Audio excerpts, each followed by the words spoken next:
ෂේවිම් කියන ගැළපිලි මතක අහගන්න. වත්කමක් ජංගම නොවන වත්කමක්. ජංගම වත්කමක් කියලා කියන්නේ වසරකට වඩා වැඩි ආයු කාලයක් තියෙන වත්කමක්. වසරකට වඩා වැඩි ආයු කාලයක් තියෙන වත්කමක් භාවිත කිරීමත් එක්ක අගය අඩු වෙනවා. මෝටර රථය පාවිච්චි කරනකොට ටයර් ගෙවෙනවා. එන්ජින් එක ගෙවෙනවා. විකුණ ගන්න ගියාම ඒගොල්ලෝ බලනවා ටයර් ගෙවිලා කොච්චරක් දුරද මීටරේ බලලා අපේ ගාණ අඩු කරනවා. ඒක තමයි අගය අඩු වෙන්නේ. අපි ගත්ත ගානට කවදාකවත් මෝටර රථය විකුණන්න බැරි වෙයි. වෙනද පොලේ වෙන දේවල් වෙලා මිල ගණන් ඉහළ ගියොත් පුළුවන් විතර ගන්න.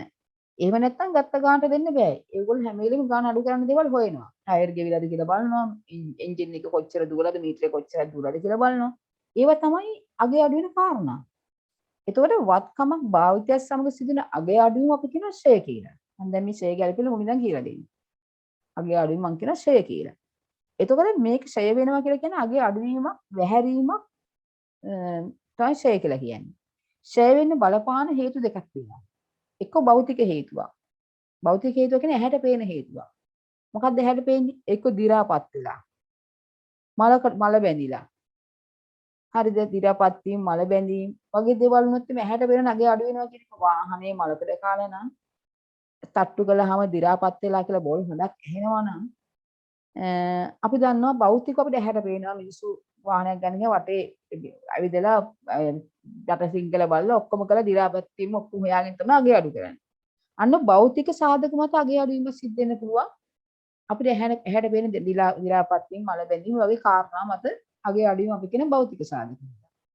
ඒ වගේම අගය අඩු වෙන්න පුළුවන් යල් පැනීම නිසා. මල බැඳීමක් වුණේවක්වත්, දි รา පත් වීමක්වත්, යන්ත්‍ර කොටස් ගෙවී යාමක්වත් මුකුත් උනේ නැහැ.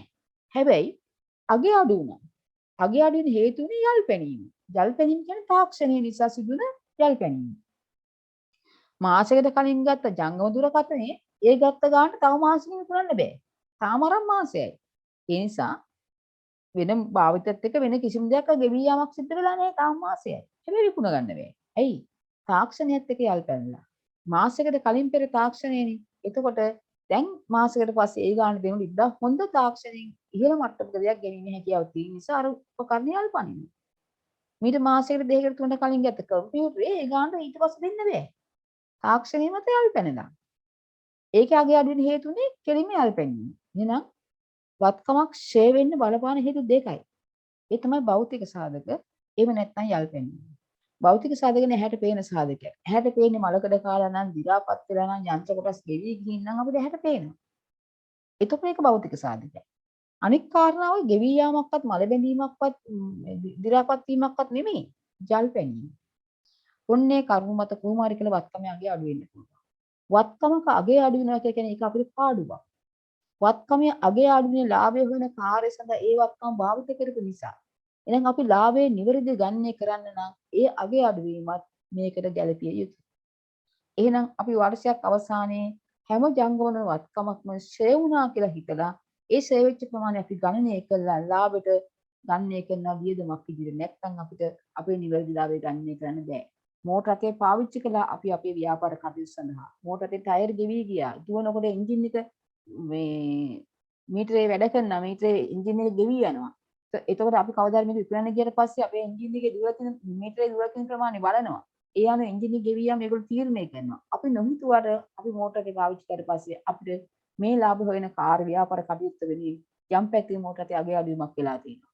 ඒ අගය අඩුවීම අපි ලාභය හොයන තැනදී වියදමක් වශයෙන් දැම්මේ නැත්නම් අපිට පාඩුයි. අපිට පාඩුයි.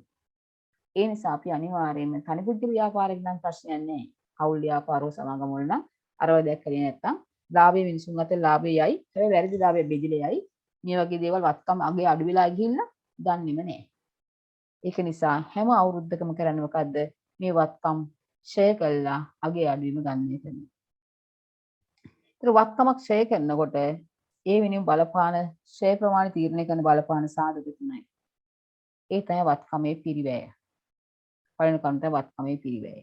වත්කමේ පිරිවැය ගැන මම එදා පැහැදිලි කළා. වත්කමේ පිරිවැය කියලා කියන්නේ වත්කමක් මිලදී ගැනීමේ සිට භාවිත තත්ත්වයට ගෙනීම දක්වා දරන සියලු වියදම්.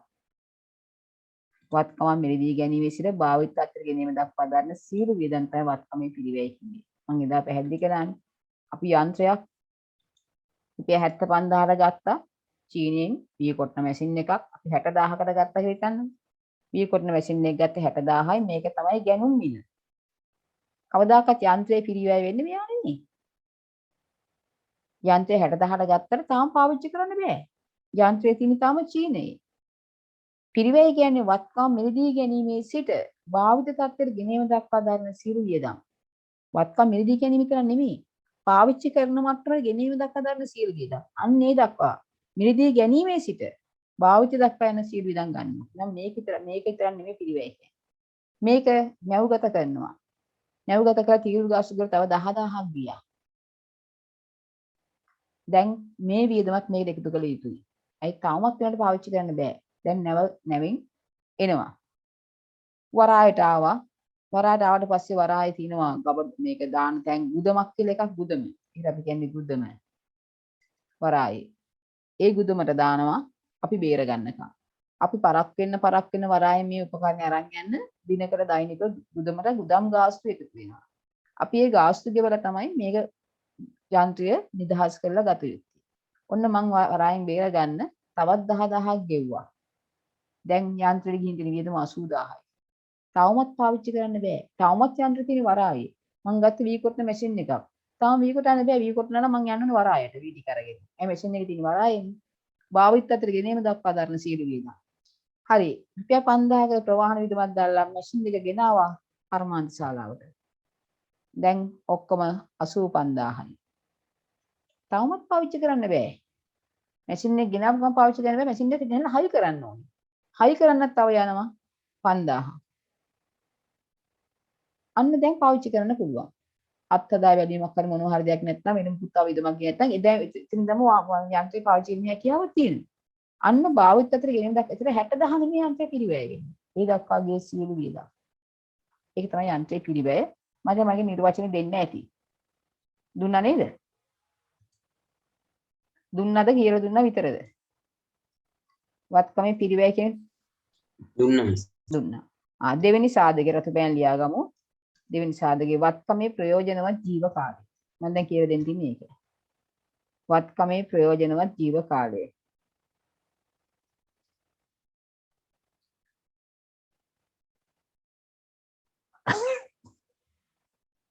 හරි. රතුපෑන් ලියාගමු. වත්කමක ප්‍රයෝජනවත් ජීව කාලය යනු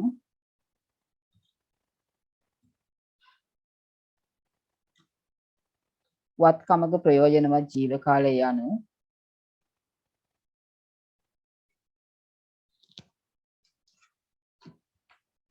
එම වත්කම තුලින් වත්කමක ප්‍රයෝජනවත් ජීව කාලය යනු එම වත්කම තුලින් අපේක්ෂිත පරිදි එම වත්කම තුලින් අපේක්ෂිත පරිදි සේවාවක් ලබාගත හැකි කාලය හෝ නිෂ්පාදනය කළ හැකියි අපේක්ෂිත කාලය හෝ නිෂ්පාදනය කළ හැකියි අපේක්ෂිත ඒකක ප්‍රමාණය නිෂ්පාදනය කළ හැකියි අපේක්ෂිත ඒකක ප්‍රමාණය. හරි ඔක තමයි නිර්වචනය. දැන් ඔයා අහගන්න මොකද්ද මේ කියන්නේ කියලා. ආයු කාලය කියන්නේ මොකද්ද කියලා වත්කමක. හරි. අපි හිතමු වත්කමක ප්‍රයෝජනවත් ජීවිත කාලය නැත්නම් ආයු කාලය. ආයු කාලය කියන එක ඕනේ වෙනවා වත්කමක ශ්‍රේ වීම ගණනය කරනකොට. වත්කමක ආයු කාලය කියලා කියන්නේ වත්කම ඵලදායී ලෙස සේවාවක් ලබා ගන්න පුළුවන් කාලය. වත්කමක ආයු කාලය අවුරුදු වලින් මනින්න පුළුවන්. සමහර වත්කම් අපි තුමු ටීවී එකක් වගේ අපි ගන්න යනවා නම් ඒගොල්ලෝ සාමාන්‍යයෙන් කියනවා ටීවී එක ආයු කාලය අවුරුදු 10ද 12ද කියලා. මිනිස්සුන්ගේ ආයු කාලය අපිට කලින් කියන්න බෑ. නමුත් නිෂ්පාදකයාට කියන්න පුළුවන් බාහිර නිෂ්පාදනය කළාම කිසි ගැටලුවක් නැතුව මේක අවුරුදු 5ක් 10ක් පාවිච්චි කරන්න පුළුවන් කියලා. සමහර වාහන වලට කියන්නේ අවුරුදු කාලෙ මේකයි කියලා. හැබැයි එතනින් පස්සේ ඒගොල්ලෝ යම් ලෙඩ එනවා වත්කමේ. අඩුපාඩු වෙනවා. හොඳ මට්ටමකින් වත්කම් පාවිච්චි කරලා කාලයක් තියෙනවා. කොහොම හරි සමහර වත්කම් වල ආයු කාලය මනින්නේ අවුරුදු වලින්. සමහර වත්කම් වල ආයු කාලය මනින්නේ අවුරුදු වලින්. සමහර වත්කම් වල ආයු කාලය මනින්නේ ඒකක වලින්. නිෂ්පාදනය කරන ඒකක ගන්න. අපි හිතමු මම බීම බෝතල් බීම බෝතල් මූඩි ගහන මැෂින් එකක් ගේනවා. බීම බෝතල් තියෙන්නේ. අලියා බීම බෝතල් බීම කම්පැනි බෝතල් මූඩි කරන්නේ මිනිස්සුන් යදින් නෙවෙයි. මැෂින් එකකින් ටක් ගාලා බෝතලකට ටක් ගාලා මූඩිය වැහෙනවා. මිනිස්සුත් කරන්නේ ඒ මැෂින් එකකින් තමයි මූඩි ගහන්නේ. බීම බෝතල් මූඩි ගහන මැෂින් එකක් ගේනවා. ඒතර මේ මැෂින් එක පාවිච්චි කරනකොට කාලයක් යනකොට අගේ අඩු වෙනවා. හැමදාම ගෙනාපු විදිහටම මැෂින් එකේ මූඩි ගහන්න යන්න බෑ. ඒක යම් ආයු කාලයක් තියෙනවා. එතකොට අපි හිතමු මේකේ බීම බෝතල් මූඩි ලක්ෂයයි ගහන්න පුළුවන් කියලා. අතන බෝතල් ලක්ෂයක මම නිකන් කියන්නේ නැත්නම් දසලක්ෂයක් කියලා හිතමු. බෝතල් ලක්ෂ 10ක් විතරයි මූඩි ගහන්න පුළුවන්. එතනින් පස්සේ මූඩි ගහන්න බෑ. අන්න එතකොට එයාගේ ආයු කාලය මම ඉන්නේ එකක ගන්න. අවුරුදු ගන්න දෙයක් නැහැ. මේ දසලක්ෂය එයා අවුරුද්දෙන් මූඩි ගහුවොත් ආයු කාලය අවුරුද්දයි. මේ දසලක්ෂයේ මූඩි ගහන්න යාට අවුරුදු 10ක් යනනම් එයාගේ ආයු කාලය අවුරුදු 10ක් වෙනවා. ඒ නිසා අවුරුදු ගානේ මේක මනින්නේ. බෝතල් මූඩි ගානේ. අපි තුමා print machine එකක් ගන්නවා. print machine එකක් ගන්නවා. මේකේ අපි තුමු photocopy කියලා හිතන්න. එහෙම නැත්නම් මුද්‍රණ පිටපත් යන්ත්‍රයක් ගන්නවා කියලා කියන්නේ නිකන් photocopy නෙමෙයි කම්පියුටරට දාලා. මේවා විකුණන උඩක් කියන පිටපත් කොච්චරක් ලබා ගන්න පුළුවන්ද කියලා කියනවා. ලබාගත පිටපත් සංඛ්‍යාව. අපි තුමු 80000ක පිටපත් සංඛ්‍යාවක් ලබා ගන්න පුළුවන් photocopy machine එකක් අපි ගත්තා කියලා. මේ machine එක මේ මැෂින් එකේ පිටපත් ගත හැකි 80000යි. මම නිකන් කියන්නේ නේද? එතකොට ඒ කියන පුද්ගලයා පිටපත් 80000ක් ලබා ගත හැකි මැෂින් එකක් ගත්ත දැන් අරන් අවුරුදු 2ක් වෙනවා. එයා මේ වන විට මේ මැෂින් එකෙන් පිටපත් 30000ක් අරගෙන. හරි? B කියන පුද්ගලයා මේ මැෂින් එකම ගත්තා. තාම අරගෙන මාස 5යි. මෙයා අරන් අවුරුදු 2ක්. එක මැෂින් වර්ග. මෙයා අරගෙන මාස 5යි. පිටපත් අරගෙන 50000. මම කියන එක තේරෙනවද ඔයාලට? A B කියන පුද්ගලයා දෙන්න එකම වර්ගයේ මැෂින් දෙකක් ගත්තා. මේ මැෂින් දෙකේ ලබා ගන්න පිටපත් සංඛ්‍යාව 80000. ඒ අරගෙන දැන් අවුරුදු 2ක් වෙන අරගෙන. එයා අරගෙන ඉතින් දැන්ට පිටපත් 30000. B අරගෙන මේ මැෂින් එක මාස 5යි. මාස 5ට පිටපත් 50000ක් අරගෙන. මට කියන්න කාගේ මැෂින් එකද වැඩියෙන් ෂෙයා වෙලා තියෙන්නේ? අවුරුදු 2ක් පරණ මැෂින් එකද? මාස 5ක් පරණ මැෂින් එකද? මාස 5ක් පරණ මැෂින්. මාස 5ක් පරණ මැෂින් එක. අවුරුදු ගන්න ඉතින් වැදගත් නෑ. ෂෙයා වෙනවා වැඩිපුර. ඒකක් ගන්න වැඩි ගන්න. මොකද B ගේ මැෂින් එක විකුණන්න ගියොත් මේ A හා B කියන දෙන්නගේ මැෂින් දෙක විකුණන්න දැම්මොත් B ගේ මැෂින් එක විකුණන්න හම්බෙන්නේ නැහැ ලොකු ගානකට. මොකද මේකේ තව පිටපත් 30000යි ගත හැකියි. ඒ අනිවාර්යයෙන් අගේ අඩු කරනවා. හැබැයි මෙයාගේ මැෂින් එකෙන් තව 50000 පිටපත් ගත හැකියි. ඒකේ මැෂින් එක අගේ වැඩි වෙනවා. පරණ වුණාට කාලය ගියාට එයාගේ මැෂින් එක අගේ වැඩි ශ්‍රේ වීම එයාගේ මැෂින් එක අඩු නිසා. අන්න එතෙන්ද බැලුවේ ඒකක් ගන්න. මෝටර් රථයක් විකුණන්න යනකොට අනිවාර්යෙන් ගන්න යන පුද්ගලයා බලනවා කවත් මේ මෝටර් රථේ ගත්ත නිෂ්පාදන වර්ෂය බලනවා. අවුරුදු කීයක් පරණද කියලා බලනවා. ඒ අවුරුදු කීයක් පරණද කියලා බලනට වඩා ඒගොල්ලෝ බලනවා මීටරේ කොච්චර දුරද කියලා. අන්න ඒකක් ගන්න. අවුරුදු 10ක් පරණ වුණත් මීටරේ වැඩිපුර වැඩ කළා නැත්නම් එයා ඒ වාහනේ වටිනාකම් වැඩි. ඒක නිසා අපි වැඩිපුර අපි වාහනේ අරගෙන අවුරුද්දක් වුණාට වැඩක් නැහැ කිලෝමීටර් විශාල ප්‍රමාණයක් දුවලා නම් අරගෙන අවුරුද්දයි. වාහනේ අරන් අවුරුද්දයි. කිලෝමීටර් 60000ක් දුවලා. එකම වාහන වර්ගය. තව කෙනෙක් ඒ වාහන අරගෙන අවුරුදු 3ක් එකම වාහනේ. තාම කිලෝමීටර් 23000යි දුවලා තියෙන්නේ. එයා ළඟට යනවා එනවා විතරයි. වැඩියෙන් ෂෙයා තියෙන්නේ අවුරුද්දක් පරණ වාහනේද අවුරුදු 3ක් පරණ වාහනේද? අවුරුද්දක්. දැන් අවුරුදු ගානේ තියෙන වැදගත් ඒක තමයි ෂෙයා කියන එක මෙතෙන්දිත් බැලුවා එකක් ගන්න. මෙතෙන්දිත් බැලුවා අවුරුද්ද නෙමෙයි. ආයු කාලේ වැදගත්. හැබැයි ඕනම කෙනෙක් මිලදී ගන්න ගියාම බලනවා මෙයා කිලෝමීටර් 60000ක් දුවලා. අරයක් 23000. වටින්නේ වටිනාකම වැඩි වෙන්නේ අවුරුදු 3ක් පරණ වාහනේ. දුවලා තියෙන මීටර දුර තියෙන ගාන බලනවා. ඒ නිසා තමයි කාර් සේල් වලට වාහන රිටර්න් දැම්මට අක්කල් මීටර වෙනස් කරන්නේ. මිනිස්සු දාන මීටර වෙනස් කරන්නේ. ඒ නිසා අපි ගෙදරකින් ගත්තොත් ඇරෙන්න කාර් සේල් එකකින් ගන්නවා නම් ඒකේ තියෙන මීටර දුර තියෙන ගාන සැබෑ ගාන නෙමෙයි. අනිවාර්යෙන් ඒගොල්ලෝ මීටර වෙනස් කරනවා. ඒ තාක්ෂණය ඒගොල්ලෝ දන්නවා. බාස්කින්ට පුළුවන් මීටර වෙනස් කරන්නද බැහැ.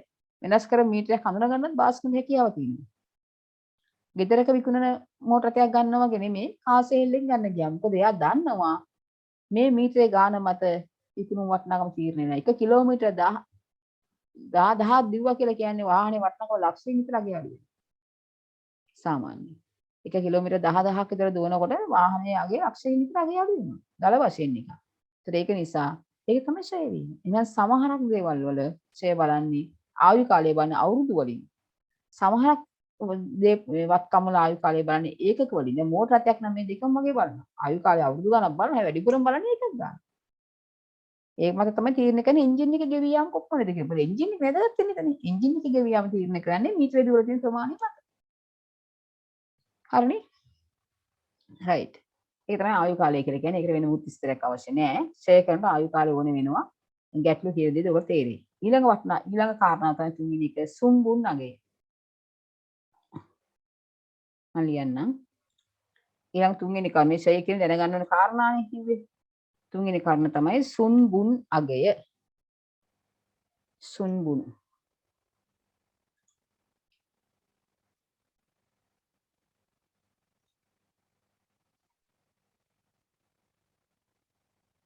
මේ තමයි ෂෙයා කිරීමේ සලකා බලන තුන්වෙනි කර්ම. සුන්බුන් අගය කියලා කියන්නේ මෙහෙම දෙයක්. අහගන්න පස්සේ අදහස් අපිට ලියමු. අපිට අහගන්නකො. නිර්වචන අපි පොතෙන් කරලා ලියමුකෝ. සුන්බුන් අගය කියලා කියන්නේ වත්කමක් ආයු කාලයේ අවසානයේ වත්කමක ආයු දැන් අපි තුමු මෝටර රථයක ආයු කාලය අවුරුදු 20යි. ඒ කියන්නේ මම මෝටර රථයක් ගන්නකොටම පරණ මෝටර රථයක් ගත්තොත් මම දන්නවා මේ මෝටර රථ ස්වභාවය දැකලා තව අවුරුදු 5ක් 6ක් ඉස්සරහ පාවිච්චි කරන්න පුළුවන්ද බැරිද කියලා තේරෙනවා ඒක. දන්නේ. ඒතකොට පරණ වාහනයක් ගත්තොත් ගොඩාක් කල් පාවිච්චි කරන්න බෑ. එහෙනම් අපි කවදා හරි මෝටර රථයක් අලුතෙන් ගත්තත් පරණ වාහනයක් ගත්තත් ආයු කාලයක් අපිට තීරණය කරන්න පුළුවන්. අලුතෙන් වාහනයක් ගත්තත් ලොකු ආයු කාලයක් තීරණය කරන්න පුළුවන්. පරණ වාහනයක් ගත්තොත් ඒ වාහනේ තියෙන දි รา පත්ති දිරුම් ලක්ෂණ බලලි වෙලා අපිට අවුරුදු 5ක් 10ක් මග හිටින්න නැතුව යන්න පුළුවන් කියලා මිනිස්සු කියන්නේ. අන්න ඒ වගේ ආයු කාලය අපි තීරණය කරනවා. සුමුන් නගය කියලා කියන්නේ අපේ තීරණය කරගත් ආයු කාලයේ අවසානයේ ඒ වත්කම් විකිණීමෙන් ලබා ගන්න පුළුවන් කියලා එක නගය. මම ලක්ෂ 20ක් දීලා මෝටර් එකක් ගත්තා කියලා හිතන්නකෝ. මේකේ ආයු කාලය මම හිතනවා මට කිසි ප්‍රශ්නයක් නැති මේක දුවන්න පුළුවන් කියලා තව අවුරුදු 20ක්. අපි හිතමු. අවුරුදු 20කට පස්සේ මම මේක විකුණුවොත් විකුණ ගන්න හම්බ වෙන්නේ මට මේක 50000. මෙන්න මේක තමයි සුම්බුන් නගය. මේ හැබැයි උපකල්පන. මට කියන්න බෑනේ හරියටම අවුරුදු 20ක 50ක් විතර මම හිතනවා. 50000කට යකඩ කෑලි වලට හරි පංචිකාවත්තට මේක විකුණ ගන්න පුළුවන් වේවි. කෑලි යකඩ කෑල්ලට වික්කත් පුළුවන් වෙයි කියලා හිතනවා. අන්න ඒක තමයි සුම්බුන් නගය. වත්කමක ආයු කාලයේ අවසානයේ එම වත්කම විකිණීමෙන් අතර ලැබෙන සුද්ධ වටිනාකම මම කියනවා සුම්බුන් අගය කියලා. සුද්ධ වටිනාකම කියලා කියන්නේ 50000ට විකුණ ගන්නත් මට රුපියල් 3000ක වියදමක් ප්‍රචාරණ වියදමක් හරි දරන්න සිද්ධ වුණා නම් පත්‍රේ දැන්වීමක් හරි දාන්න සිද්ධ වුණා නම් 50000ට විකුණ ගන්නත් මට රුපියල් 3000ක විතර වියදමක් දරන්න වෙනවා නම් මගේ අතර ලැබෙන්නේ 47000. අන්න එතකොට මගේ සුම්බුන් නගය වෙන්නේ 47000. සුද්ධගය කියන්නේ ඒකයි. 50000ක් අතර ගන්නත් 3000ක් වියදම් කරන්න ඕනේ නම් මොනවා හරි කෑලි හදලා මොනවා හරි කළා නම් මේක විකුණන්න වෙන්නේ. අන්න ඒ ගිය වියදම අඩු කරාට පස්සේ අතර එන ගාන තමයි සුම්බුන් නගය. මේ හැමදේම උපකල්පන. ආයු කාලයත් උපකල්පනයයි. සුම්බුන් නගයත් උපකල්පනයක්. අපි සත්‍ය වශයෙන් දන්නේ පිරිවැය විතරයි. සත්‍ය වශයෙන් දන්නේ පිරිවැය විතරයි. ඒතර වත්කම ෂය කරන සලකා බලන සාධක තුනයි. වත්කමක පිරිවැය, වත්කමක ආයු කාලය, වත්කමක සුම්බුන් නගය. ওই ටික ඔක්කොම දැනගන්න ඕනේ වත්කමක් ෂය කරන්න. හරි අපි ලියලියන්න ෂය කරන්න හැටි බලමු. හරි සුම්බුන් නගය කියලා ලියන්න. ඒක ලියන්න වත්කමේ ඵලදායී ජීව කාලය තුල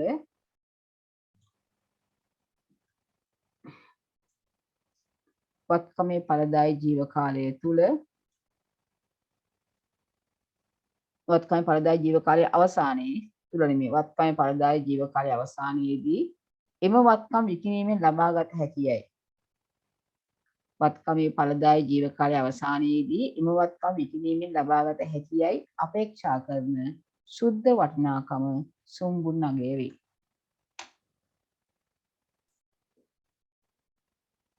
වත්කමේ ඵලදායී ජීව කාලයේ අවසානයේදී එම වත්කම් විකිණීමෙන් ලබාගත හැකියයි අපේක්ෂා කරන සුද්ධ වටිනාකම සුම්බුන් වටිනාකම වේ. සුද්ධ වටිනාකම මේකම ලියා ගන්න. ගණනය කරනුයේ වත්කමේ අපේක්ෂිත විකුණුම් වටිනාකමෙන් අපේක්ෂිත විකුණුම් වියදම් අඩු කිරීම. මම රුපියල් 3000ක වියදමක් දරන්න සිද්ධ වෙනවා නම් 50000ක් අතර ගන්නත් සුම්බුන්නගේ 47000යි කියලා. ඒ කියන්නේ ඒ අපේක්ෂිත විකුණුම් වටිනාකමෙන් ඒ වෙනුවෙන් දරන වියදමක් තිබ්බොත් ඒ දෙම අඩු කරලා පස්සේ ලැබෙන අගය තමයි සුද්ධ වටිනාකම කියන්නේ. ඔය ටික ලියා ගන්න. හරි ලියලා ඉවරයිනේ. මිස්සා පොඩ්ඩක්. හරි හරි. රයිට්. එහෙනම් අපි යමු ෂෙයා ගණනය කරන තැනට. හරි මාතෘකා ලියා ගන්න. ෂෙයා ගණනය කිරීමේ ක්‍රම. වත්කමක ෂෙයා ගණනය කිරීමේ ක්‍රම. නැත්නම් වත්කමක ෂෙයා ගණනය කිරීම. එහෙම ලියා ගන්නකො. වත්කමක ෂෙයා ගණනය කිරීම. හරි. වත්කමක අහගන්න දැන් ඈ. වත්කමක ෂෙයා ගණනය කරන ක්‍රම කිහිපයක් තියෙනවා. වත්කමක ෂෙයා ගණනය කිරීමේ ක්‍රම තියෙනවා කිහිපයක්. හරි. ඒ ලියන්න එපා ඔයගොල්ලෝ අහගෙන ඉන්න. එකක් තමයි සරල මාර්ග ක්‍රමයට ෂෙයා ගණනය කරනවා. මේ ක්‍රම මේවා ලියන්න එපා. දෙක තව තියෙනවා හීනවන ශේෂ ක්‍රමය. තවත් තියෙනවා ක්‍රමක්ෂය, හායනය කියලා තව දේවල් තියෙනවා. හැබැයි ඔයාලට වැදගත් වෙන්නේ මේ පළවෙනි ක්‍රමය විතරයි. උසස් පෙළට ගියාම මේ ක්‍රම දෙකම තියෙනවා. අර මං කිව්ව අනිත් ක්‍රම මේ උසස් පෙළේදත් කතා කරන්නේ නැහැ. හායනය, ක්‍රමක්ෂය, ඒ වගේ ඒවා තියෙනවා. ඒවා අපි ගණනය කරන්නේ නැහැ. හරි ඒවා නැහැ. එතකොට අපි දැන්ට භාවිතා කරන්නේ මෙන්න මේ පළවෙනි ක්‍රමය විතරයි. පරණ සිලබස් එකේ වල ළමයාට මේ ක්‍රම දෙකම තිබ්බා. ඕගන්ට එන්න ලේසි කරනවානේ. එතකොට ඕගලන් දැන් තියෙන්නේ සරල මාර්ග ක්‍රමයට වත්කම ෂෙයා කරන ක්‍රමය ඉගෙන ගන්න එක විතරයි. අනිකුත් ක්‍රම වල වැදගත් නැහැ. උසස් පෙළට ගියාම ගිණුම් කරද්දි විතරක් මේ ක්‍රම දෙකට වත්කමක් ෂෙයා කරනවා. එහෙනම් අපි වත්කමක් ෂෙයා කරන්නේ දැන්ට සරල මාර්ග ක්‍රමයට විතරයි. ලියා ගන්න. වත්කමක් ෂෙයා කළ හැකි ක්‍රම ගණනාවක් පැවතියද ඒකට ලියන්න. වත්කමක් ෂෙයා කළ හැකි ක්‍රම ගණනාවක් පැවතියද වත්කමක් ෂෙයා කළ හැකි ක්‍රම ගණනාවක් පැවතියද මෙහිදී අපි සාකච්ඡා කරනුයේ සරල මාර්ග ක්‍රමයට වත්කමක් ෂෙයා කිරීම පමණකි.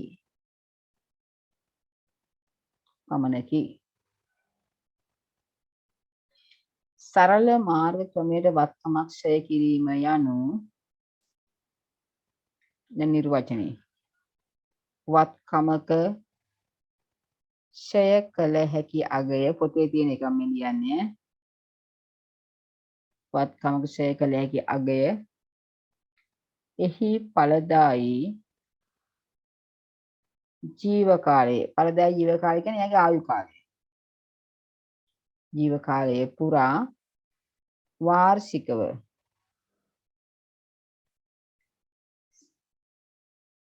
සමාන වටිනාකමකින්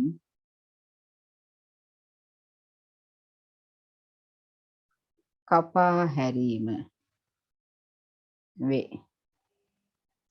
සරල මාර්ගමේ වත්කම ෂෙයා කිරීම යනු වත්කමක ෂෙයා කළ හැකි අගය ඒ ඵලදායි ජීව කාලයේ පුරා වාර්ෂිකව සමාන වටිනාකමකින් කපා හැරීම වේ. හරි. හරි නේද? හරි. හරි. එහෙනම් අපිට මේකෙන් කියන්නේ මොකද්ද කියලා බලමු. මේ වත්කමක් ෂෙයා කිරීම. වත්කමක ෂෙයා කළ හැකි අගය. එහි ඵලදායි ජීව කාලය පුරා වාර්ෂිකව සමාන වටිනාකමකින් කපා හැරීම තමයි සරල මාර්ගයෙන් ෂෙයා කරනවා කියලා කියන්නේ. හරි? අපි බලමු දැන් මම උදාහරණයක් වල කියලා දෙන්නම් මේ කියන කතාව. හිතන්න යන්ත්‍රයක පිරිවැය. පිරිවැය කියනකොට දැන් දන්නවනේ. යන්ත්‍රයේ ගැනුම් මිලත් එක්ක භාවිතයට ගෙනෙන්න අපගේ අවසාන වටිනාකම. තමයි පිරිවැය. යන්ත්‍රයක පිරිවැය අපි හිතමු 60000යි. යන්ත්‍රය ගත්තේ 50000ට ගේන්න කුලිය ගියා ඒ වගේ 60000ක් වුණා. මේක ආයු කාලය,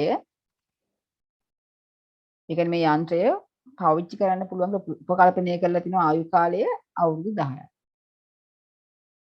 මේක සුන්බුන් නගය, ඒ කියන්නේ මේ යන්ත්‍රය අවුරුදු 10කට පස්සේ විකුණා ගන්න විකුණීමෙන් අතල් ලැබෙයි කියලා අපි හිතන ගාන. අන්නේ සුන්බුන් නගය අපි තුමු රුපියල් 50000. sorry මේ 5000. 5000. ඒ කියන්නේ මේ යන්ත්‍රය රුපියල් 5000කට අවුරුදු 10කට පස්සේ කැලි කැලට විකුණන්න පුළුවන්. ඊට පස්සේ පාවිච්චි කරන්න බෑ. හරි. මේ යන්ත්‍රය අපි ගත්තේ 60000ක් ගෙනන් අපේ ඇතියා. ආයු කාලය අවුරුදු 10ක්. අවුරුදු 10කට පස්සේ 5000 විකුණ ගන්න පුළුවන් කියලා කියන්නේ අවුරුදු 10කට පස්සේ මේ යන්ත්‍රය වටින්නේ 5000යි කියන එකනේ. දැන් අවුරුදු 10 පුරා මේ වත්කම කොච්චරකින් අගේ අඩු වෙලාද? 55,000 55000. අනිත් ඇර තේරුණාද? උත්තර දෙන එක නම් තේරුණා. අනිත් ඇර තේරුණාද දන්නේ. මේ අවුරුදු 10ක් පුරා මේ යන්ත්‍රය පාවිච්චි කරනකොට 5000ක් කියලා කියනවා නම් අන්තිම දවසේ අන්තිමේ විකුණ ගන්න පුළුවන් ඉන්නේ.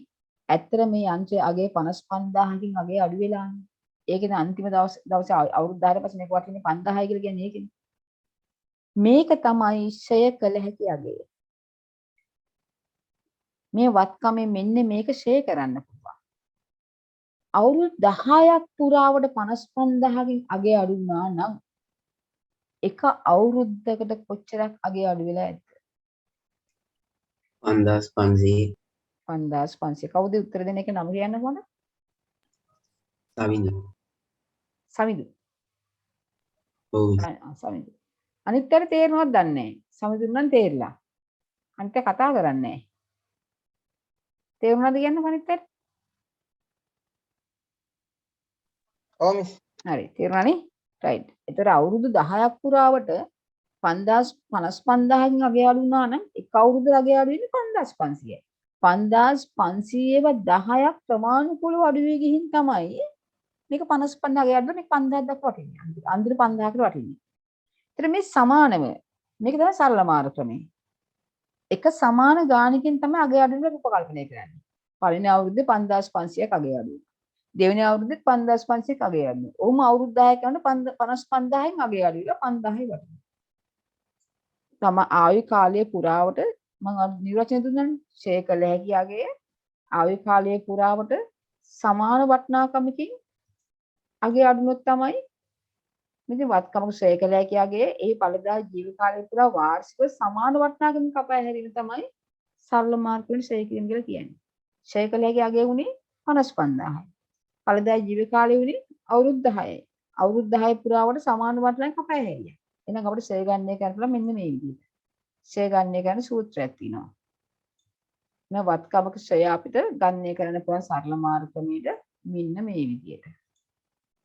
සරල මාර්ග ක්‍රමයට වත්කමේ ෂේ ගන්න කියන විදිය. වත්කමේ පිරිවැයෙන් අඩු කරනවා ඒ වත්කමේ සුන්බුන් නගය. මේ හොයන්නේ වත්කම ෂේ ප්‍රමාණය.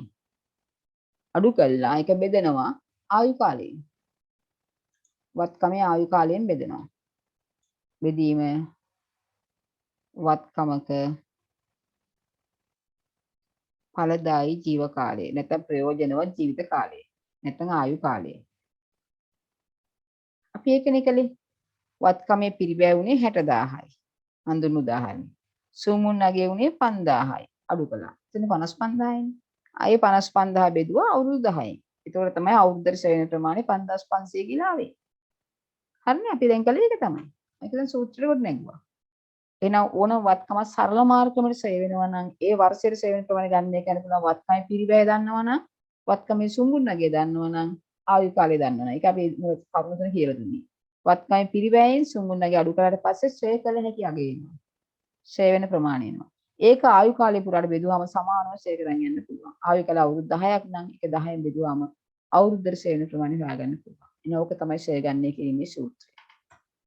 හරිද? පැහැදිලිනේ කිව්ව එක? තේරුණා නේද? ඔව්. හරි. එහෙනම් අපි ලියාගමු මේ සූත්‍රය. වත්කමක ෂය වාර්ෂික ෂය පහත පරිදි ගණනය කළ හැකියි. වත්කමක වාර්ෂික ෂය පහත පරිදි ගණනය කළ හැකියි. මේ කොටුවේ තියෙන්නේ මම ලියලා බෙන්නෙත් ඒක තමයි. වත්කමක වාර්ෂික ෂය පහත පරිදි ගණනය කළ හැක.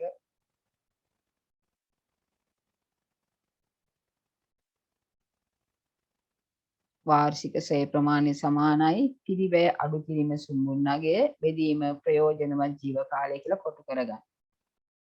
මේ තියෙන ක්‍රියාකාරකම් 5. බලන්න ක්‍රියාකාරකම් 5 නෙවෙයි 3. ව්‍යාපාරික පරිපාලන කටයුතු සඳහා නිවැරදිගත් මෝටර රථයකට අදාළ තොරතුරු පහත පරිදි වේ. මෝටර රථයේ ගැනුම් මිල දුන්නා 8 ලක්ෂයයි. ගහලා තියෙන්නේ ෂෝරූම් එක 8 ලක්ෂයයි කියලා. ප්‍රදර්ශනාගාරයේ සිට ගෙනීමේ කුලිය. එතන දැන් අපි සල්ලි වලට අරගෙන ගේන්න අපිට ගියා 20000. සුඹුන්නගේ 70000. සුඹුන්නගේ කියන්නේ මොකද්ද? ආයු කාලයේ අවසානයේ මේක විකුණ ගන්න පුළුවන් කියලා හිතන වටිනාකම. ප්‍රයෝජන ජීවිත කාලය අවුරුදු 5යි. දැන් මේක පාවිච්චි කළා කිය අවුරුදු 5යි. අවුරුදු 5කට පස්සේ තමයි මේක 70000ට ඉදිරිය යන්න පුළුවන්. අවුරුදු 5ක් ගියරස මේක වටින්නේ 70000. ඒකයි සුඹුන්නගේ කියලා කියන්නේ. right. මෝටර රථයේ පිරිවැය කියලා ගන්න. කියන්නේ ක්‍රියාකාරකම් 3 කියලා ලියලා මේක ලියන්න ඕනේ නැහැ. පිළිතුරු කියලා ලියන්න මෝටර රථයේ පිරිවැය. මට chat කරන්න 1 2 3ට අදාළ උත්තර. පිරිවැයම ෂය කරනවද නැත්නම් ෂය වෙන්නේ කොපමණ ප්‍රමාණයද? ඒක තමයි ෂය කළ හැකි අගේ. අර මම ඔයාලට කියලා දුන්නේ ගාන. යන්ත්‍රයේ 60000යි පිරිවැය. බෑ 60000ම ෂය කළේ නෑ. අපි 60000 10න් බෙදලා අපි 6000යි කියලා ගත්තේ නෑ. මොකද 60000ම ෂය වුන්නේ නෑ. අවසානයේ 5000ක් වටිනවයි කිව්වා. ෂය වෙලා තියෙන්නේ 55000. යගේ අඩු වෙලා තියෙන්නේ. ඒක තමයි ෂය කළ හැකි අගේ. හරිනේ? right බලමු උත්තර. හරි. සුපුණ්‍ය යවුවා පිරිවැය. පිරිවැය හරි. අනිත් පැත්ත ගන්නකො. එයා පොතේ ලියලා මට chat කරන්න. පොතේ හදන්න ගාන. උත්තර තුනම හදන්න පොතේ. ඊට පස්සේ තුනම ටයිප් කරලා එවන්න මට 1 2 3 මෝටර රථයේ පිරිවැය වෙන්නේ 8,200,000යි. දැනුම් මිල 8 ලක්ෂයයි ගේන්න ගියා 20000ක්. එන මෝටර රථයේ පිරිවැය 8,20,000යි. එකට උත්තරේ 8,20,000. මම අනිත් පැත්තේ ඉන්නේ නැහැ උත්තරේ. හරි. මෝටර රථයේ ෂය කළ හැකි අගය එවන්න මට. මෝටර රථයේ ෂය කළ හැකි අගය. ඔයා මේ මෝටර රථෙන් 8,20,000ම ෂය වෙනවද නැත්නම් කොපමණ ප්‍රමාණයක්ද ඔයාලට ෂය කරන්න පුළුවන්? ෂය කරන්න පුළුවන් ප්‍රමාණය කියන්නේ ඔයාගේ අගය අඩු වෙච්ච ප්‍රමාණය. අගය අඩු වෙච්ච ප්‍රමාණය විතරට ෂය කරන්න පුළුවන්. මේ ගාන බලමු.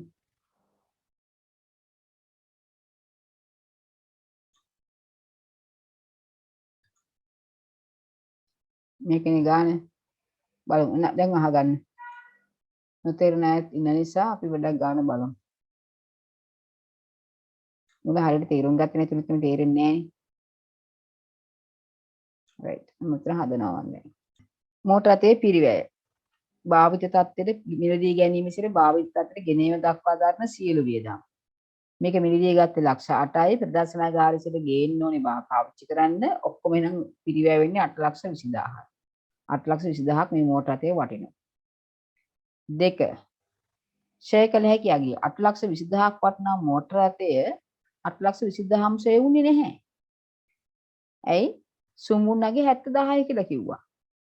ආයු කාල අවසානයේ මේක 70000ක් වටිනවා නම් ඇත්තටම ෂය වෙලා තියෙන්නේ කීයද කියලා බලන්න. මේක 70000ද කරන්න ඕනේ. ෂය කළ හැකි අගය බලන්න. ෂය වෙන්නේ 8,20,000ම ෂය වෙන්නම් මේකේ වර්ෂ අවසාන 5 අවසානයේ සුමුන්නගයක් නැතිලා බිඳුව වෙන්න ඕනේ. අවුරුදු අවසානයේ මේක රුපියලක්වත් මේකෙන් ගන්න බැරි නම් 8,20,000ම ෂය වෙලා. නමුත් අවුරුදු 5ක් යන මේක 70000ක් වටිනවා කියලා කියන්නේ ෂය වෙලා තියෙන්නේ 8,20,000න් 70ක් අඩු කළාම වෙන 7,50,000 විතරයි. නේ ෂය කළ හැකියාගේ 7,50,000යි. ෂය කරන්න පුළුවන් වට 8,20,000ම ෂය කරන්න බෑ ඔයාලට. මොකද 70000 දැන්ට වටින අවුරුදු අවසානයේ. ෂය කළ හැකිය 7,50,000. එහෙනම් ෂය කීයද? 7,50,000ක් ෂය වෙන්නේ අවුරුදු කීයක් තුලද? 5ක් තුල. වර්ෂ 5ක් තුල. එහෙනම් අවුරුද්දට ෂය වෙන ප්‍රමාණය බලන්න මොකද කරන්නේ? 5න් බෙදනවා. ෂය කළ හැකි අගය. ඒ කියන්නේ අපි ඉගෙන ගත්ත සූත්‍රය අනුව නම් පිරිවැය අඩු කිරීම සුන්ගුන් අගය බෙදීම ආයු කාලය තමයි ෂය කියන්නේ. අපි දැන් පියවරෙන් පියවරන කරගෙන ආවේ. එහෙනම් අවුරුද්දට ෂය වෙන්නේ 1,50,000 ගන්න. ඊට පළවෙනි උත්තරේ 8,20,000යි, දෙකට උත්තරේ 7,50,000යි, තුනට උත්තරේ 1,50,000යි. ඔකම විතර තේරුම් ගන්න ඕනේ. එහෙනම් අපි ෂේ ගිණුම් ගත කිරීමේ දිස් සටහන ලියාගමු. මාතෘකා ලියා ගන්න ක්‍රියාකාරකම කළා. ෂේ ගිණුම් ගත කිරීමේ දිත්ත සටහන. ෂේ ගිණුම් ගත කිරීමේ දිත්ත සටහන. හරි. අහගන්න දිස් සටහන ලියලිමු අපි ඊට පස්සේ පැහැදිලි කරන්න. ෂේ කියලා කියන්නේ ව්‍යාපාර වියදමක්. පාඩුවක්. මෝටර රථේ අවුරුද්දක් ගානේ අගේ අඩු වෙලා යනවා නම් රුපියල් 10,000 ගානේ හරි. ඒක ව්‍යාපාර පාඩුයිනේ. ලී බඩු ටික මොනවා හරි හේතු මත අගේ අඩු වෙනවා නම් ගොඩනැගිල්ල කැඩි කැඩි ගිහිල්ලා අගේ අඩු වීමක් වෙනවා නම් ඒක ව්‍යාපාර ලාභයක් නෙමෙයි පාඩුවක් වියදමක්. නැත්නම් ෂේ කියන්නේ අනිවාර්යෙන් වියදමක්. එහෙනම් ෂේ කියන්නේ වියදමක්. ෂේ වියදමක් නම් ෂේ කියන්නේ හර වෙන ගිණුමක්. වියදම් හරනේ. එහෙනම් ෂේ ගිණුම ගත කරන අපි වාර්ෂික ෂේ ගණනය කරනවා 5000ද 10000ද ෂේ වෙන කියලා වාර්ෂික සූත්‍රය අනුව ෂේ ගණනය කරනවා. ඒ ෂේ ප්‍රමාණය ගිණුම් ගත කරන්න ඕනේ ගිණුම් වර්ෂ අවසාන දවසේ. ෂේ ගිණුම් ගත කිරීම ජේන සටහන් තමයි අදාළ වත්කම් මොකක්ද කියන දන්නේ නැහනේ. මෝටර රථ නම් මෝටර රථ, ලී බඩු නම් ලී බඩු. අදාළ වත්කම් ෂේ ගිණුම හර. ඇයි මේක වියදමක් නේ? මම දැනගන්නක වියදමක් කියලා. වත්කම් ෂේ ගිණුම හර. අදාළ වත්කම් ෂය වෙන් කිරීමේ ගිණුම බැර. මේක පැහැදිලි කරන්නම් ඔයාලට. මුදල් වැර කරන මුදලින් කරක් දෙන්නේ නෑනේ මේක.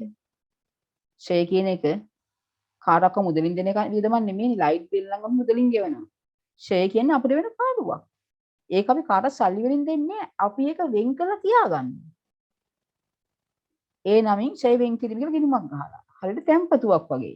වත්කමේ අගය අඩු වෙන ප්‍රමාණය ලාභයෙන් අපි අරගෙන අපි ඒක රඳව ගන්නවා ව්‍යාපාරේ. කවදා හරි ආයි වත්කමක් ගන්න සල්ලි වුණොත් අපිට එතනින් ගන්න පුළුවන් නිසා. හරි වෙන් කිරීමේ ගිණුමකට තමයි දාගන්නේ. අදාළ වත්කම් ෂේ ගිණුම හර අදාළ වත්කම් ෂේ වෙන් කිරීමේ ගිණුම බැර.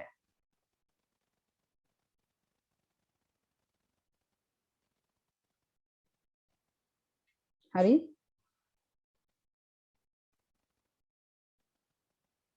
ඕක ලියලා කොටු කරගන්න ඔයා. ඕක කොටු කරගන්න.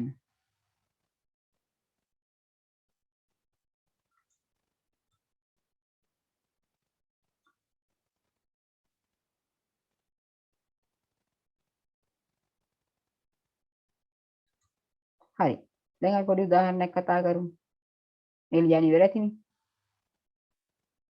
ඉවරයිනේ. ඔව්. හරි.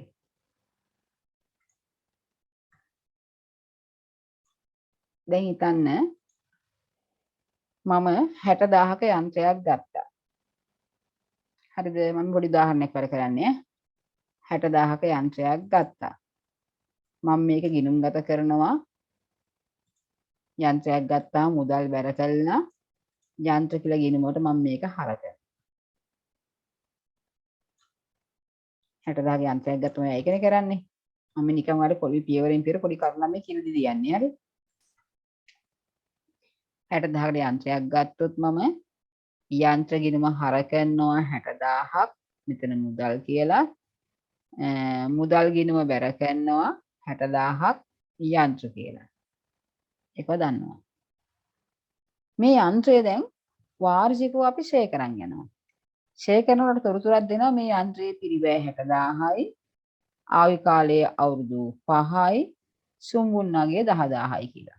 නිකන් හිතන්නකෝ. දැන් ඔයා මේ වචන වල තේරුම දන්නවනේ දැන්. සුම්බුන්නගේ කියලා කියන අවුරුදු 5 අවසානයේ මේ යන්ත්‍රය විකුණ ගන්න පුළුවන් ගාන. ඒ කියන්නේ අවුරුදු 5ක් අවසන් මේ යන්ත්‍රය වටින 10000කට. ඒ කියන්නේ එහෙනම් 50000කින් අගේ අඩු වෙලා. දැන් ඔය අර්ථය දන්නවනේ. එහෙනම් ෂේ කරන්න පුළුවන්කම දෙනවනේ 60000 නෙමෙයි 50000. දැන් 10000කට කොහොමද ලැබෙනවනේ.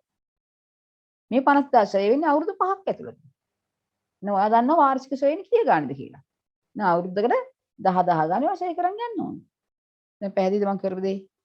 අවුරුද්දකට 10000 ගානේ ෂේ වෙනවා. එහෙනම් ඔයා මොකද කරන්නේ? අවුරුද්ද අවසානයේ මේක අපි උපකල්පනයක් නේ. ආයු කාලය අවුරුදු 5යි කියන්නේ අපේ උපකල්පනයක්. අපි අවුරුදු 5යි මේක පාවිච්චි කරලා කියලා අවුරුදු 10ක් වුණත් තියෙන්න පුළුවන්. අපි ටීවී එක ගෙනාවේ අවුරුදු 12ක් ආයු කාලෙක තමයි. නමුත් අවුරුදු 20ක් පාවිච්චි කරනවා.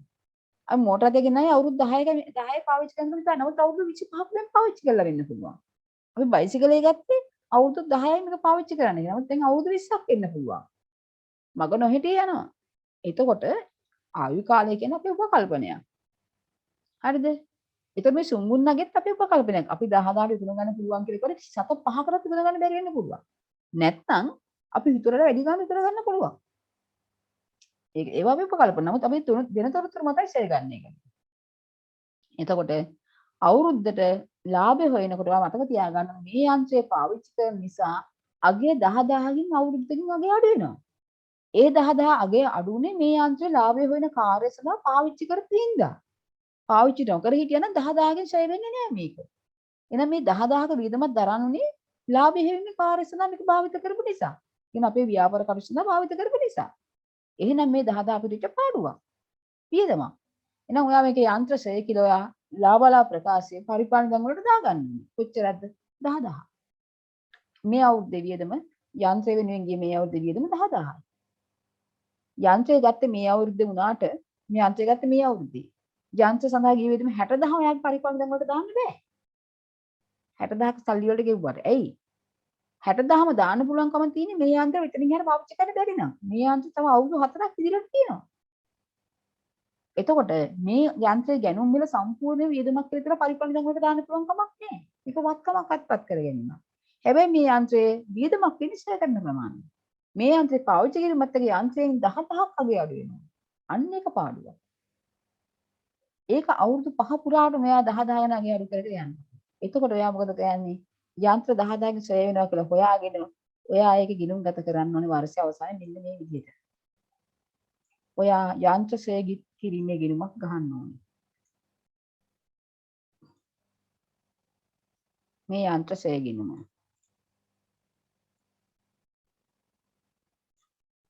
මේ යන්ත්‍ර ශ්‍රේ වෙන් කිරීමේ ගිණුම. මම හරිමෙන් ගැහුවේ නෑ ඉර. මට ඕනේ පැත්තන වැඩිපුර ලියන්න ඉඩ ඕන නිසා මම යන්න ගැහුවා. පෙන්නන්න ඕන නිසා වැඩ. හරි මේ තියෙන යන්ත්‍ර ගිණුම එකක් යන්ත්‍ර ශ්‍රේ ගිණුම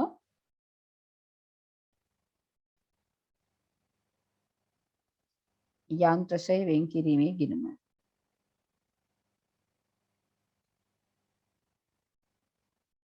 යන්ත්‍රය අපි හොයාගත්තා ශ්‍රේ වෙන්නේ අවුරුද්දට 10000යි කියලා. එහෙනම් අපි යන්ත්‍ර ශ්‍රේ කියන්නේ වියදමක් නිසා 10000 හර කරනවා. මෙතන ලියන්නේ යන්ත්‍ර ශ්‍රය වෙන් කිරීමේ ගිණුම කියලා. එයානේ වැරදෙන්නේ. යන්ත්‍ර ශ්‍රය වෙන් කිරීමේ ගිණුම බැර කරනවා යන්ත්‍ර ශ්‍රය ගිණුම කියලා 10000.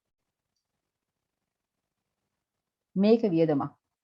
අපි කරන්නේ හැම අවුරුද්දකම අපි මේක ෂේ වෙන් කිරීම කියලා ගිණුමකට දාලා කාට සල්ලි වලින් දෙන්නේ නැහැ. ලාභයෙන් 10000ක් රඳවගත්තා. ලාභයෙන් 10000 රඳවගත්තේ නැත්නම් ලාභය අයිතිකරන ගෙදර යනවා අපි 10000 යන්ත්‍රය වෙනුවෙන් කිසිම වියදමක් අපි රඳවගෙන්නේ නැහැ. යන්ත්‍රය ගැන 60000ක් වැඩි පිටින් ඉඳන් කළානේ ව්‍යාපාරේ. ලාභයෙන් 10000ක් අපි දැන් කරන්නේ ගිය 60000න් 10000ක් ලාභයෙන් අපි ගන්න එකයි කරන්නේ. මේ ෂේ කරනවා කියලා. ව්‍යාපාර රඳව ගන්නවා. රඳවගත්තේ නැත්නම් මේක ලාභයට ගැලපෙන්නේ නැත්නම් ලාභය 10000කින් වගේ වැඩි වෙනවා. ඔයා ඒ ලාභය අයිතිකරුවන්ට බෙදලා දෙනවා. තනි විදුලි ව්‍යාපාරයක් නම් මේක ගැටලුවක් නෑ. හවුල් ව්‍යාපාරයක සමාගමක් වුණොත් මේ ලාභය හවුල් කරන්න බෙදලා යනවා. රස්කරුවන්ට බෙදලා යනවා. ඔයා මේක 10000 ගිණුම් ගත නොකළොත් යන්ත්‍රයේ වියදම් කර මුදල වට ලැබෙන්නේ නැහැ. ව්‍යාපාර ලැබෙන්නේ නැහැ. ඔය 60000ක් ව්‍යාපාර යන්ත්‍රයෙන් වියදම් කළා. ඒක තනි කරවර පාඩුවක් අවුරුදු 5ක් යනකොට. සත 5ක්වත් යන්ත්‍රයෙන් ගිය විදිහම අරගෙන නෑ ඔයා. ඔයා කරන්නේ ලාභයෙන් ටික ටික යන්ත්‍රයෙන් ගිය විදිහම ටික ටික ගන්න එක මිෂේ කියලා කරන්නේ ඔයා. ඔයා පළවෙනි අවුරුද්දේ 10000ක් ගත්තා. ඊට පස්සේ මේකේ ලාභය හොයන ලාභ ගැන මාරු කරපස් මේ ගිණුම බැලන්ස් වෙනවා 10000 මාරු කරලා පස්සේ. ආයි දෙවෙනි අවුරුද්දෙත් ඔයා මේ වගේම ෂේ කරනවා 10000. දෙවෙනි අවුරුද්දේ කරනවා. දෙවෙනි අවුරුද්දේ ෂේ කරන්නේ ෂේ වෙන් කිරීම ගිණුමට බැර වෙන්නේ. මේක මෙහෙම අයින් වෙන්නේ නැහැ. මේක බැලන්ස් කරලා ශේෂිපාගේ ඊළඟ අවුරුද්දට 10 යනවා. මේක වෙන් කිරීම ගිණුමක් කියන්නේ වත්කම් අඩුවීමක්. නැත්තම් වගකීම් ගිණුමක් වගේ.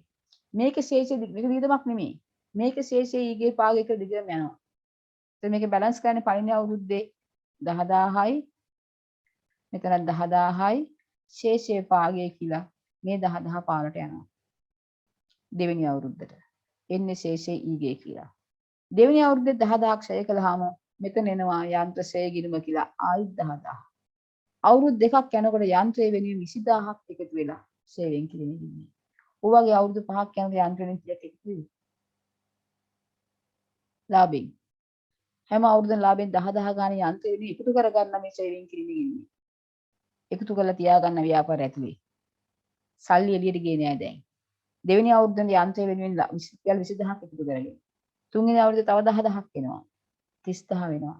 හතරවෙනි අවුරුද්දේ තව 10000ක් එනවා. 40000 වෙනවා. කොහොමද අවුරුදු 5ක් යනකොට මේ යන්ත්‍රෙට දාපු රුපියල් 60000න් 50000ක් ලාභයෙන් එකතු කරගන්න. දැන් අවුරුදු 5 වෙනි අවුරුද්දේ යන්ත්‍රය විකුණුවොත් 10000ක් ලැබෙනවා. අපි ඉදන් කරපු 60000ම අපිට අතේ රැඳෙනවා.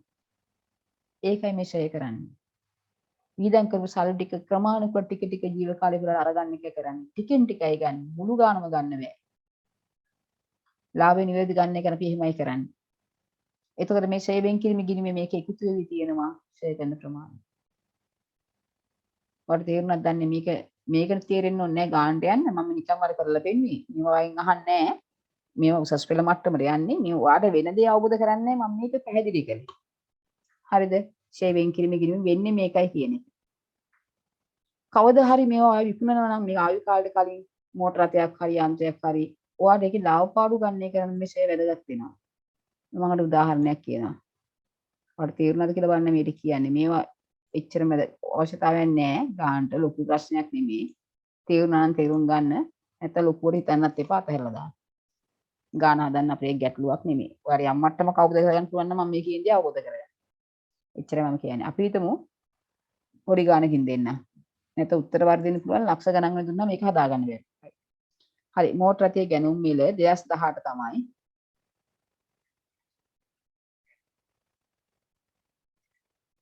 ලක්ෂ 10යි. ආයු කාලය වර්ෂ 10යි. සුංගුන් නගය මේ ටික ඕනෙම වාසය කරන්න. ලක්ෂ 2යි. හරි. හොඳයි කතාව. වරතොරතුරු දුන්න ගමන් මම අවුරුද්දට කොච්චරද ෂෙයා වෙන්නේ කියලා හොයාගන්න පුළුවන්. හරි. හරි. 2020 දී මම මේ මෝටර රථය විකුණනවා. 2020 දී මම මේ මෝටර රථය විකුණනවා. හිතන්නකෝ. ගත 2018 අවුරුදු දෙකක් මම මේ මෝටර රථය පාවිච්චි කළා. අවුරුදු දෙකක් පාවිච්චි කළා. 2020 වර්ෂ අවසානයේ මම මේක විකුණුවා. ඒ කියන්නේ අවුරුදු දෙකක් මම මේක පාවිච්චි කරා. 18 ගත්තා 19 20 දී වික්කා. 20ත් පාවිච්චි කළා 20 අවසාන තමයි 2020 වර්ෂ අවසානයේ මම මේක විකුණනවා. එන්නේ 2020ත් පාවිච්චි කළා. විකුණනවා මම මේක ලක්ෂ 9කට. ගත්තේ ලක්ෂ 10කට. ඔයා මට හොඳට කල්පනා කරලා කියන්න. මම මේක 2018 ගත්තේ ලක්ෂ 10කට. සාමාන්‍ය මේක ආයු කාල අවුරුදු 10ක් කියලා උපකල්පනය කළා.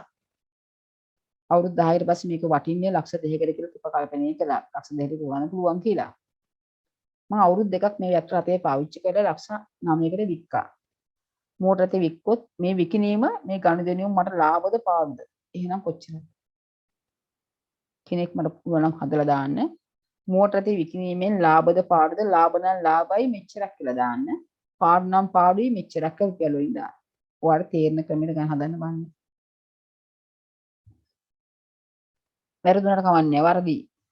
ගොඩක් කර වරදි. ඒක ප්‍රශ්නේ නෑ. ඉතින් මම කියලා දෙනවා තේරෙනවා. ඔයා යමක් හිතලා දැන් කරනවනේ ඔයා. ඒ නිසා වැරදුනට කවන්නේ නෑ. මොකද මම මේක ඔයාලට තේරුම් ගන්නයි කියන්නේ. ඔයාගේ හරි උත්තරේ මම බලාපොරොත්තු වෙන්නේ. හරි උත්තරේ આવොත් හොඳයි. මම ඒකම බලාපොරොත්තු වෙන්නේ නෑ. නමුත් ඔයා යමක් හිතනකොට ඔයා හිතුවොත් මම කියලා දෙන්න ඊට පස්සේ තේරෙනවා. මම හිතුව විදි වැරදි කියලා. හිතුව නැත්නම් නැතුව කිව්වොත් මටත් මේක හිතෙන්නේ තිබ්බා කියලා ඔයා හිතන නමුත් ඔයාලා හිතෙන්නේ නෑ. කලින් ඔයා හිතලා බලන්න. මම කියන දේ තරකම හිතන්න. ඔයා මේක ලක්ෂ 10ට ගත්තී අවුරුදු දෙකකට පෙර. ඔයා හිතන්නකෝ. ඔයා මේක අවුරුදු දෙකක් පාවිච්චි කළා. 2020 දී ඔයා මේක ලක්ෂ 9කට විකුණනවා. ඔයාට මේ ගණිතනෝ පාඩුද ලාභද? කොච්චරද? බැරි නම් බලන් ඉන්න එපා. කියන්න මට නැත්නම් මෙසේජ් ගන්න තේරෙන්නේ නැහැ කියලා. ගත්ත ගානට වඩා අඩුවෙන් වික්කේ සමහරක් අය කියන ලක්ෂ 7ක් විතර ලාභයි 7,40,000ක් ලාභයි කියනවා. කොහොමද එහෙම වෙන්නේ? right. එක්කෙනෙක් හරි හැදුවනේ. ඒක වටිනවා. ඒකයි මම ඔයගොල්ලන් අදහස අහන්නේ. කෙනෙක් හරි හදන්න පුළුවන් නේ. ඔක මම නිකම්ම කියලා දෙන්න ඩා හොඳයි. ඔයගොල්ලන් කල්පනා කරලා ඇරලා මම කියලා දෙන එක. ඒතර ඔයා පොඩ්ඩක් කල්පනා කරපු නිසා ඔයාලට මේක වැටහෙයි. ඔයා කල්පනා කරපු නිසා දැන් මම කියලා දෙනකොට වැටහෙයි. හරි. ඔන්න බලන්න. ගත්තේ මං ලක්ෂ 10ට. වික්කේ මං ලක්ෂ 9ට. මිනිස්සු කියනවනේ මෙහෙම. ඔයාලට මං ලක්ෂ 10ක් ඉඳන් කරලා ගත්ත මෝටර අතේ මට විකුණ ගන්න ඕනේ ලක්ෂ 9කට කියලා. මට ලක්ෂයක්ම පාඩුයි කියලා කියනවනේ. මිනිස්සු එහෙම කියනවනේ. ගත්තේ මං ලක්ෂ 10ට. විකුණුවේ ලක්ෂ 9කට. මං ලක්ෂයක් පාඩුයි කියනවා. එයා එහෙම කියනවා වැරදි. එයා එහෙම කියන්නේ යමක් අමතක කළා. ඇයි? එයා මේ මෝටරට අවුරුදු දෙකක් පාවිච්චි කළා කියන එක අමතක වෙලා. පාවිච්චි කරනවත් එක මේ මෝටරේ ගෙවි යනවා කියන එක අමතක වෙලා යාට. ඕගොල්ලෝ අමතක කළේ ඒක. ඔයාලත් අමතක කරන්නේ ඒක. ඔයාලේ ගෙවි යාම ගැන හිතුවේ නෑ ඕගොල්ලෝ. හරියට ගන්න එක නැත් ඒකයි ඕගොල්ලෝ. එක්කෙනෙක් විතරයි ගන්න එකනේ. මෙයා ලක්ෂ 10ට මෝටරේ ගත්තට මෙයා අවුරුදු දෙකක් පාවිච්චි කළා. අවුරුද්දට කොච්චරක් මෝටරේ පාවිච්චි කළාම අගේ අඩුවෙන් ඒක හෙව්වද? අගේ අඩුවෙන් හෙව්වද ඕගොල්ලෝ? හෙව්වනම් හරි උත්තරයක් එන්නේ නැහැ. හොයලා නැහැ. අවුරුදු ලක්ෂ 10ක් වටනා මෝටර රථය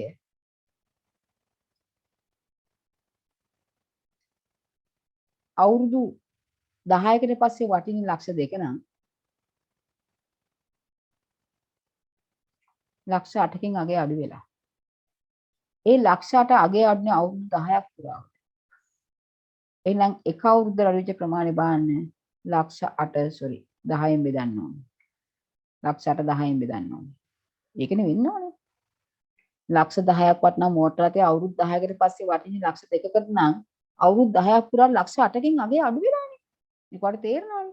ලක්ෂ 8කින් අගේ අඩුනේ අවුරුදු 10ක් පුරාවට නම් එක අවුරුද්දට අගේ අඩු වෙන 80000 කියලා හොයන්න. ඔයා ඒව හෙව්වේ නෑ. 80000යි. එක අවුරුද්දක් පාවිච්චි කළොත් මෝටර රථයේ අගේ 80000කින් අඩු වෙනවා. මේ අවුරුදු දෙකක් පාවිච්චි කළා. මෝටර රථයේ අගේ කීයකින් අඩු වෙනවද? 1,60,000කින් අඩු වෙනවා. එහෙනම් අවුරුදු දෙකකට පස්සේ මේ මෝටර රථයේ වටිනාකම කීයද වෙන්න ඕන? ලක්ෂ 10න් අඩු කරන 1,60,000. ඉදාර වටිනාකම බලන්න. ඇයි? ලක්ෂ 10ක් වටන මෝටර රථය අවුරුදු දෙකක් වෙනකොට 1,60,000කින් අගේ අඩු වෙලා. පාවිච්චි කිරීමත් එක්ක. 1,60,000න් අගේ අඩුනහම අවුරුදු දෙකකට පස්සේ මේක වටින්නේ ලක්ෂ 8,40,000කට. හරිනේ? ලක්ෂ 10න් 1,60,000ක් අඩු කළාම 8,40,000කට හරිනේ 8,40,000 නේ. මිස් ඔව්. මේ මෝටර රථය පාවිච්චි කරනකොට මිස් මේ 2018යි 2019යි 2020යි කියලා ගත්තාම මේ අවුරුදු 3ක් නෑ මං පාවිච්චි කිව්වා කරා අවුරුදු කියලා දෙකයි තමයි. කියලා. නෑ මං කිව්වනේ. ඔයා එහෙම එකයි කියලා තමයි මං වැඩ කිව්වේ. අවුරුදු දෙකක් පාවිච්චි කරලා මේක 2020 වික්කා කියලා. මං 2018 ගත්ත දිනේ දුන්නේ නෑනේ. 2018 ආරම්භයේද ගත්තේ අවසන් කිව්වේ නෑනේ. ඒ නිසා මම පැහැදිලි කරලා මම කිව්වා අවුරුදු දෙකක් පාවිච්චි කරලා මේක ගන්න කියලා ඔයාලට ගන්න. මං දිනයක් දුන්නේ නැත්නම් එහෙම කිව්වේ. 18 මුල ගත්තානේ මේක අවුරුදු 3ක් වෙන්නේ. 18 අග ගත්තා නම් මං දිනේ දුන්නේ නෑනේ. 18 ගේ වර්ෂ දෙකක් මම ගත්ත දිනේ වල දුන්නේ නැහැ. ඒක නිසා තමයි මම වැඩි කිව්වා අවුරුදු දෙකක් මෙයා පාවිච්චි කරලා හිතන්න කියලා කිව්වේ ඒකයි. අවුරුදු දෙකක් සම්පූර්ණයෙන් පාවිච්චි කරලා මෙයා වික්ටි කියලා හිතන්න කියලා කිව්වා. අවුරුදු 3ක් කියලා මම කිව්වේ නෑනේ. මම අර උදාහරණ කිව්වා.